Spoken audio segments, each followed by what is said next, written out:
Last night, I saw an early screening of the new Oz Perkins film Keeper, which I had very high expectations for. So I'm excited to debrief with you on this interesting new horror. I'm going to give you a quick spoiler-free review so that you can figure out if this is a movie that you should spend your time and money seeing in theaters.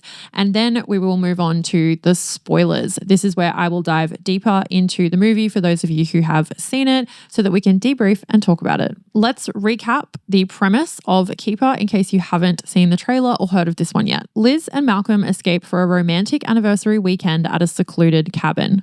When Malcolm suddenly returns to the city, Liz finds herself isolated and in the presence of an unspeakable evil that reveals the cabin's horrifying secrets. I thought Keeper was very creepy and scary at times. It excelled in building a feeling of increasing paranoia and building the mystery around what was really going on here in this cabin. However, it fell down in terms of plot for me.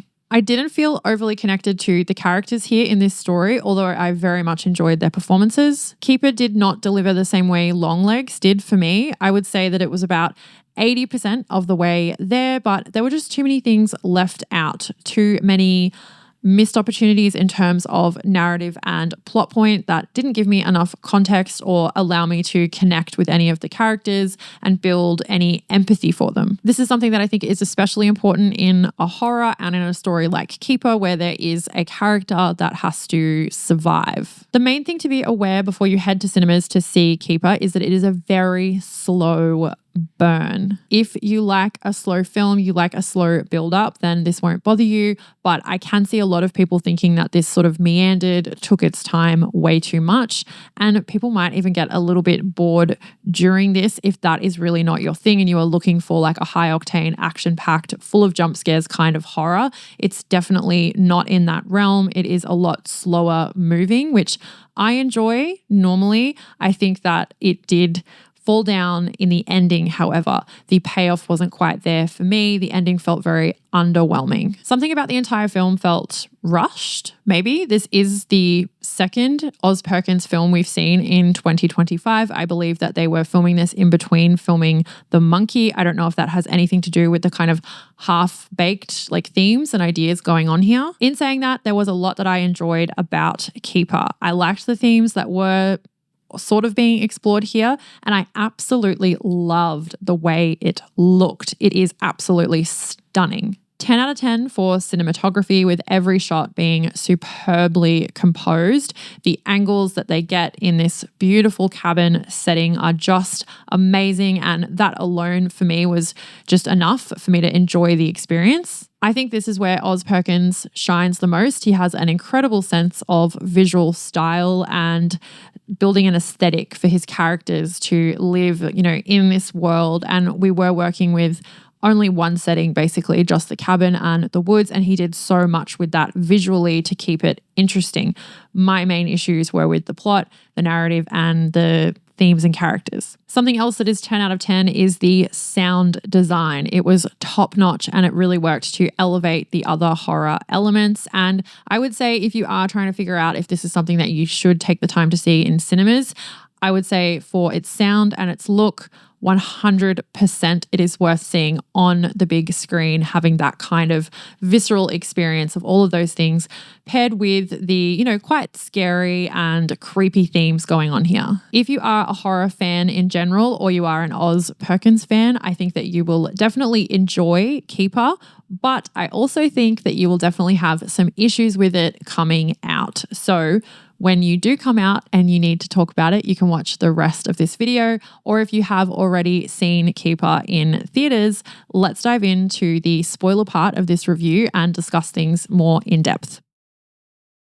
Welcome to the spoiler part of the review. I'm very excited to hear what you all thought of Keeper. I saw it last night and I have been mulling over it in my mind, and I've kind of come to the conclusion that I was actually quite disappointed by it because my expectations were so high. The more I thought about it, the more there were just too many unanswered questions here. There were one too many question marks hanging over the entire film for it to be something that I could say that I wholly enjoyed. I don't mind a little bit of ambiguity in movies. I don't want everything tied up in a neat little package and explained to me, but I do feel like this one lacked a lot in plot and narrative, and especially where we were supposed to be feeling something for the characters. I felt quite disconnected to the couple, and this movie is centering mainly just around those two. Overall, the plot felt hollow, especially with our main characters who were compelling, so it felt frustrating to see the film meander in so many scenes when it could have utilized that time to give us more information or help us to become more invested in this couple and ultimately in Liz's survival, who I felt like we were supposed to be rooting for. I absolutely adored the opening scene, these flashes of these different women in these kind of harrowing settings paired with just them like waving or looking into the camera longingly. This really set the scene and the tone for a film that I think was trying to be about love, or it was a love story in some way, but surprisingly then didn't really kind of do anything with that. If we think about some of the scenes, I'm playing them back in my head. We have the hearts drawn on the window and the type of songs playing, the romantic anniversary getaway, and us as the audience knowing or having an inkling that there were many women before Liz. So obviously the love doesn't last. All of this felt like it didn't necessarily go anywhere from a narrative point of view. Even as I was trying to collate my thoughts for this review, I felt very like mixed up and confused with the turn of events and, you know, what I'd actually seen on screen. I was thinking about the relationship and how that was portrayed and fed to us. And whilst I enjoyed the like push-pull of the couple, and the feeling of like there was this elephant in the room, like something wasn't being spoken about, which we thought might be the fact that, you know, he was married and she was this like side piece.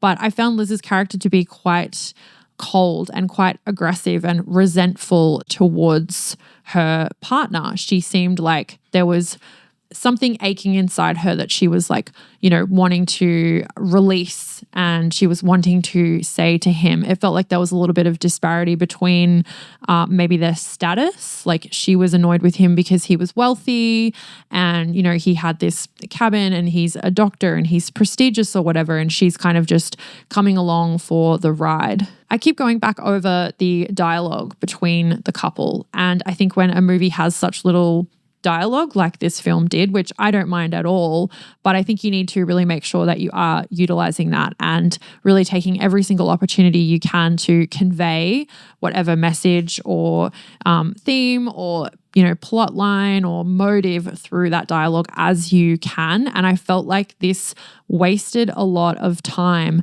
having these conversations that didn't really offer anything up. And when I think of them, I think of how taunting and kind of mean Liz was to her partner, whereas he was hanging on her every word, really building this idea that he was so in love with her and so enamored with her, only to then later on flip and like feed her to these creatures, which I guess adds to the creepiness of his character, but I'm just not really sure how that kind of fits in with the entire story and the whole movie. Keeper is a strange film because it felt quite bog standard in its horror elements, even in its logline. You know, a couple go to a cabin in the woods and something mysterious is going on, something is lurking. That sounds like a million other movies. And whilst it managed to do something very unique, especially visually, with what is quite a standard horror plotline, it still then kind of felt very predictable, which was surprising to me. But it managed to strike the balance of feeling quite predictable, but then also being very confusing and left open-ended. And I'm actually impressed with being able to have both of those things in a film, because normally when something is predictable, it's just there's nothing to talk about. There are no question marks. But here, there were a lot of things that I was asking myself when I left the cinema. I saw someone's Letterboxd review say, I have so many questions, and they just rattled off so many things. And that is definitely how I felt leaving the cinema last night and how my husband felt. And then sitting down today trying to collate all of my thoughts, I am still struggling to put it all together in a concise way. And I would like to think that that is not my fault as a reviewer, but more so how the film presented all of the ideas and the themes. And it's stopping me from really being able to access the film or have any kind of strong feeling about it, because the more I think about it, the more kind of confused I am. I think the confusion comes solely from the narrative. It spends too much time in the front end building very slow tension and indulging in these scenes, and then all of a sudden hitting us with this third act. And this is where the movie fell down for me ultimately. Once Liz finds the picture in the bathroom and she clocks that something isn't right, this picture is old. He does have a wife and children, so she starts to panic and she says that she wants to leave the cabin. This is kind of the climax of the film and was where I was going, yes, okay, now we're getting to it. I feel like we could have got here maybe 20 minutes earlier though. He then refuses to let her leave, and the panic really sets in. I was feeling very fretful for what was going to happen to Liz, and the movie had definitely built that tension and paranoia appropriately throughout. We now get the reveal, which does feel rather obvious. The film has given us plenty of reasons to be suspicious of her partner and the cousin, who I'm assuming is actually his brother and is who appears in these flashbacks of them as children, but correct me if I'm wrong there in that assumption. The whole movie was now hinging on how the next 20 to 30 minutes would play out. For me, none of this final act worked for me or won me over, nor did it feel like it was a payoff for the slow burn I had just sat through. And I do like a slow burn when done well. As they sit down and go through this conversation, Liz's panic really grows. And, I was thinking, yes, I am so excited to see what is going to happen and what chaos is going to ensue in this house now that the cat's out of the bag. Liz is now on board with us, where she knows okay, yes, something is very, very wrong here. Something very sinister is going on that's supernatural, but also seems like he is just a really shitty guy. And I was looking forward to seeing how this would play out. And I was kind of sorely disappointed with how quickly it all seemed to wrap up. I knew by the feeling I had of the runtime that we didn't have a lot of time left in this movie. And it just made me feel so frustrated because I thought we could have, killed some darlings earlier on with these scenes that were just very beautifully shot, but didn't really offer the story anything, didn't drive it forward. We could have cut those and spent more time in this last act. As we were approaching these last 20 minutes of the film, I was thinking maybe she would get away. She would somehow escape the cabin. We would see more of the woods. She would maybe find another woman or another creature that had been caught up in all of this. Maybe there was another piece to this puzzle and another layer of this world that we would discover. But instead, he kind of just lazily spoon feeds the story from when they were kids and he had killed the woman on the property, revealing that she had given birth to something very strange and supernatural, and that was now what was living in the house and the woods. And this just felt very kind of hey, I'm just going to explain it all to you, very straightforward with these flashbacks. It just felt very anticlimactic, especially when the rest of the movie had left so much out and been kind of so cryptic. Those two things just didn't go together for me at all. He then goes on to explain that these creatures, they wail and cry to the point where he has to feed them, and he chooses whichever love interest he has at the time to serve up as the meal. My problem with this is we don't really understand any of the lore behind this. What is it that keeps them from eating him? What is it that set this law up in the first place? And what is it about them being fed that's keeping him young? To me, all of those things were just very glossed over. And I think that that's because this ending just was too rushed. He does go on to say that he needs to let her be killed in order for him to stay alive, which struck me as very interesting because it's a theme that we have seen explored in previous Oz Perkins films. If we think about Longlegs, the mother has to keep killing in order to fulfill the devil's wishes and keep her daughter alive. So we see her doing these heinous things to preserve life. And then in The Monkey, we see like a similar thing where, you know, the person that turns the key lives and, you know, won't be killed. So I think that this is a really interesting extension of a theme that he is obviously very interested in, but it was poorly explored here or not fleshed out enough. When he said this line, I was thinking, okay, it's all going to come together now and we're going to see what we saw in Longlegs, where you get this, coming together of the themes and this moment where you're like, oh, wow, okay, yeah. And then you're really impacted by the film. But it continued on and that didn't happen for me. Liz tries to escape and she ends up falling in the river. This kind of harks back to like a vision that she had had before of, you know, her plummeting into the water.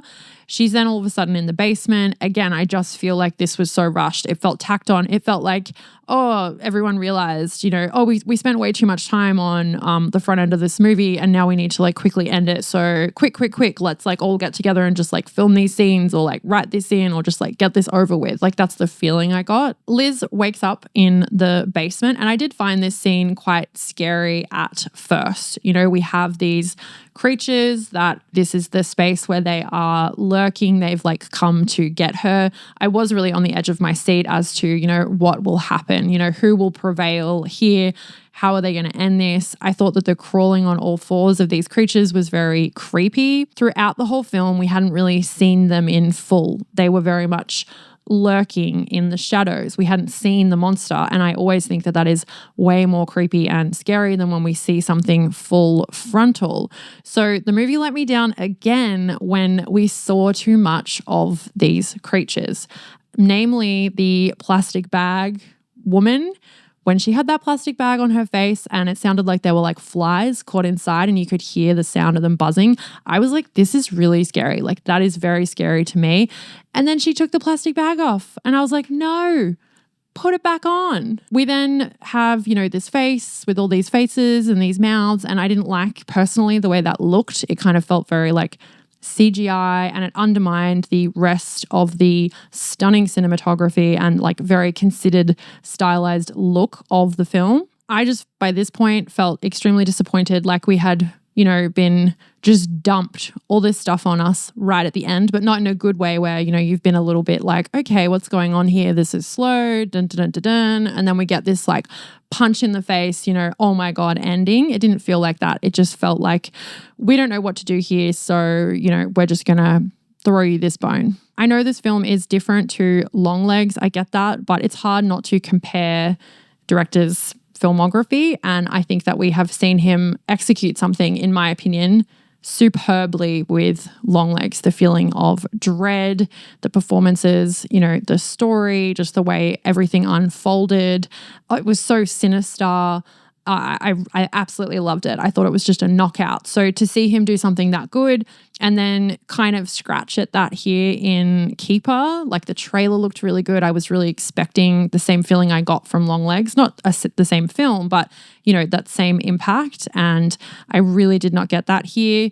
I feel bad sometimes because if maybe this was a first film or the other entries hadn't been quite as compelling, I would have had lower expectations and then maybe appreciated Keeper for its originality, because I do think there were a lot of unique parts of it. And so much of it was so well done, which again frustrates me more when that happens, because the sound design was amazing. Like that squelching of like the cake and all of that really, really elevated all of the horror elements, even down to the costume, which I know sounds silly because, you know, there's just normal outfits here, but the pops of, you know, red against the greenery of the nature and like the texture of the clothes, this cabin from an architectural standpoint and the interiors of it was just so beautiful, perfect location. And the themes here are so interesting. The performances were really good. The music choices were excellent, and it built a lot of paranoia and dread, and you really felt like you were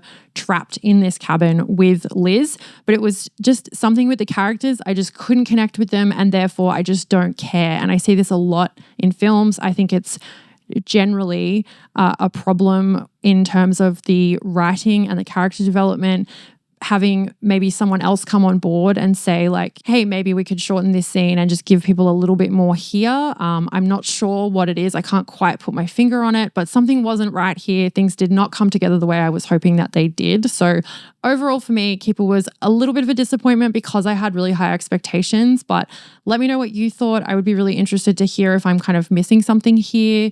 I feel like I do need to possibly, do I need to watch it again? But now we kind of know how it ends. I'm not sure it would be a very enjoyable second watch. Whereas with Longlegs, that's definitely something I could revisit and I think very much enjoy. I was not a fan of the monkey at all. I did not appreciate the kind of like, comedy part of it. It was definitely more of a comedy than a horror, but that was not for me. So I suppose it's interesting that he has been able to do kind of 3 sort of different-ish films here. And I think he's a really interesting director. I haven't watched anything else, so maybe I should go back and check those out. Let me know if you have any other favorites from him. Let me know what you thought of Keeper. I'd be really interested to know down below. Thanks so much for watching, guys. I'll see you in the next review.